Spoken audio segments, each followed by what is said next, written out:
Bonsoir chers auditeurs, nous sommes pour une nouvelle émission en direct de la Nuit de la Lecture à Saint-Omer, à la bibliothèque d'agglomération.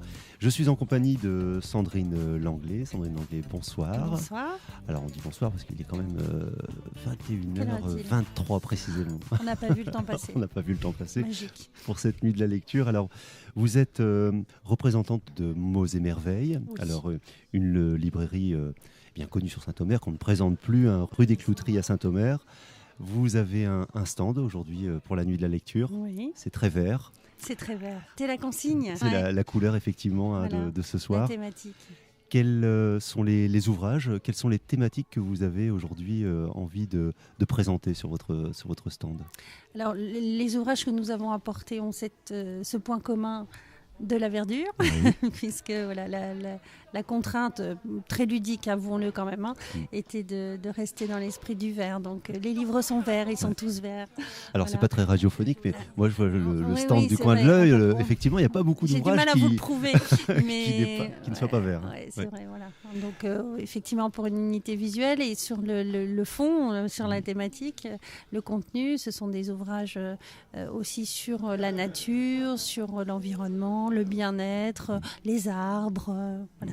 Tout ce Donc qui tourne les autour thématiques ne manquent pas dans votre Oui. boutique, dans votre Ouais. librairie. Voilà. Aujourd'hui, pourquoi avoir accepté de participer à cette nuit de la lecture? Est-ce que c'est la première fois pour vous? Alors c'est la deuxième année. L'année dernière, le thème était blanc. Et nous sommes partenaires avec la bibliothèque tout au long de l'année. C'est-à-dire que nous essayons de leur proposer quelques belles choses au niveau des ouvrages pour la jeunesse en particulier. Donc des documentaires, des romans et puis des livres de lecture pour les jeunes. Et voilà, donc c'était tout logique et tout naturellement que je réponde à leur invitation, sans compter le plaisir de partager une soirée comme ça autour d'une soupe, autour de bons ouvrages, Oui, tous il les y a- ateliers qui sont proposés. Et il y a Donc, beaucoup d'échanges voilà, possibles. c'est juste un bon moment à passer pour les amoureux des livres. C'était pas difficile de dire oui. Merci pour eux d'avoir accepté l'invitation. Bien entendu, tous les professionnels qui sont là, effectivement, reçoivent et prennent contact avec le public d'une autre façon. Oui. Vous également, dans votre métier, vous prenez un plaisir, j'ai envie de dire, beaucoup d'occasions pour rencontrer le public, pour proposer de nouvelles choses. Qu'est-ce qu'aujourd'hui, voilà, dans la librairie, vous mettez en place pour rencontrer le public, pour aller à sa rencontre? Quand vous avez dit ça, ce qui m'est venu à l'esprit, c'est que c'est indispensable. Alors, tout naturel pour nous, libraires, parce qu'on ne fait que partager notre passion. C'est quand même une grande chance qui nous est donnée que de faire ce qu'on aime et de partager une passion. Pour partager cela, on essaye, nous aussi, au niveau de la librairie, de proposer des animations.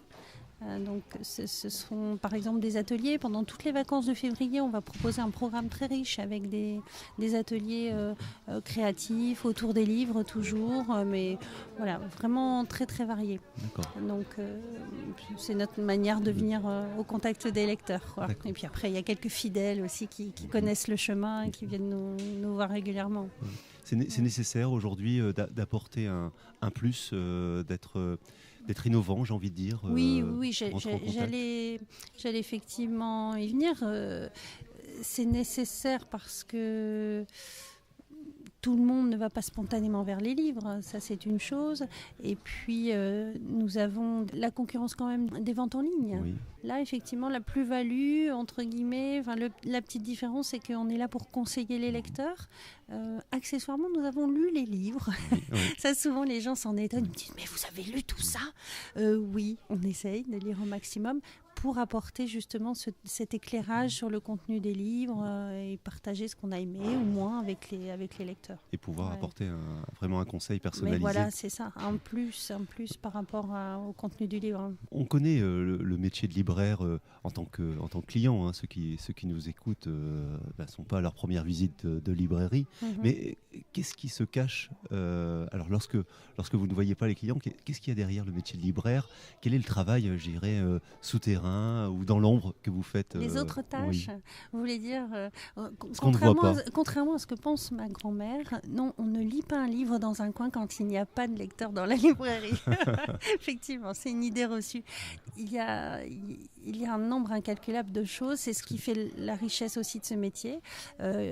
En vrac comme ça, je vous les donne vraiment en vrac, il faut passer les commandes, il faut recevoir les livres, c'est-à-dire physiquement, lorsque le livreur les a apportés le matin, il faut les enregistrer informatiquement, les répertorier, classer les commandes qui ont été décelées grâce à ça. Un travail de logistique, de sélection. Un travail de logistique. Il y a aussi en parallèle le travail de sélection. Je vous avoue que ça, je le fais en dehors, en général, des heures passées en librairie, parce que ça demande une petite réflexion sur les choix éditoriaux qu'on peut faire. Qu'est-ce que j'ai envie de proposer à mes lecteurs? Qu'est-ce que j'ai envie de proposer dans la librairie? Se déplacer dans les salons, c'est aussi ça Alors, participer au salon, effectivement. Ça, c'est plutôt le week-end, ou en soirée comme ce soir, aller à la rencontre des gens hors les murs de la librairie. Voilà, c'est un travail vraiment à plein temps. C'est presque une passion. Si on n'est pas passionné. Voilà. Après, il y a des choses beaucoup moins passionnantes. Il faut faire la comptabilité, il faut faire le ménage, il faut ranger les cartons. Voilà, il y a plein de choses sur le quotidien. Voilà. Très bien.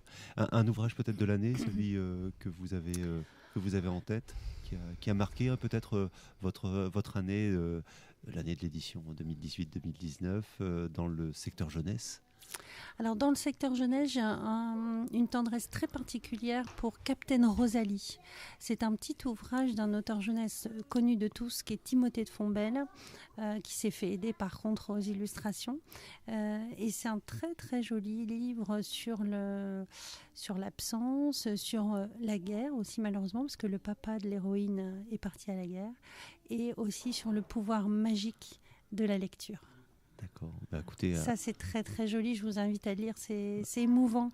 Alors, nous, libraires, on a cette chance de lire beaucoup, beaucoup de livres. Et malheureusement, pour les auteurs, c'est du coup un peu difficile de nous surprendre, de nous cueillir. Parce que forcément, on en lit pas mal. Et c'est assez rare quand on arrive à être touché par un ouvrage. Là, c'est le cas avec ce livre-là.